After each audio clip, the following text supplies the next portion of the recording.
China থেকে import করে ইন্ডিয়ায় নিয়ে এসেছি এই চায়না গালটাকে। বাবা, চায়না না, রাশিয়ান রাশিয়ান।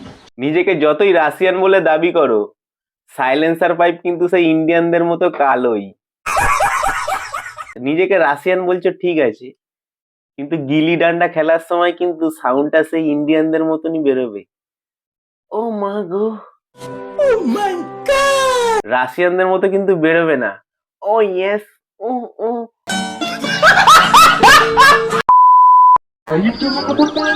অনেক খুশি কিন্তু বাকিটাই তো ভাগ্যের ব্যাপার।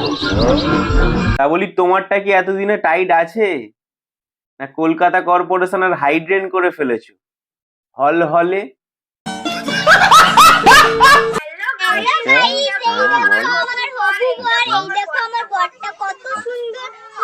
আচ্ছা, ওটা তোর হবু বর, কিন্তু তোর হবু বর তো তোর পা ঘাড়ে তুলবে না, ওর পা কিন্তু তোর ঘাড়ে তুলে দেবে।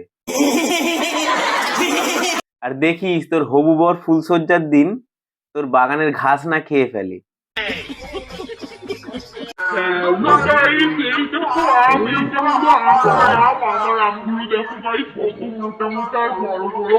দেখ, তুই যেটা দেখাচ্ছিস ওটা প্রথম কথা আম নয়, আর তুই যদি দাবি করে থাকিস ওটা তোর আম, তাহলে তোকে একটা কথা বলি শোন, তোর গাছে এখনো ঠিক করে মুকুল আসেনি। আগে মুকুল আসুক, তারপরে তুই আম দেখাবি। অন্যের লেবুকে আম বলে দেখাচ্ছিস, অন্যের মাল দেখাস না, নিজের মাল যখন হবে তখন দেখাস। সবাই যদি গুটি গুটি আম খোঁজো, তাহলে ফজলি আমগুলো খাবে কে শুনি? আসলে কি বলতো, তোমার ফজলি আমে এখন পোকা লেগে গেছে।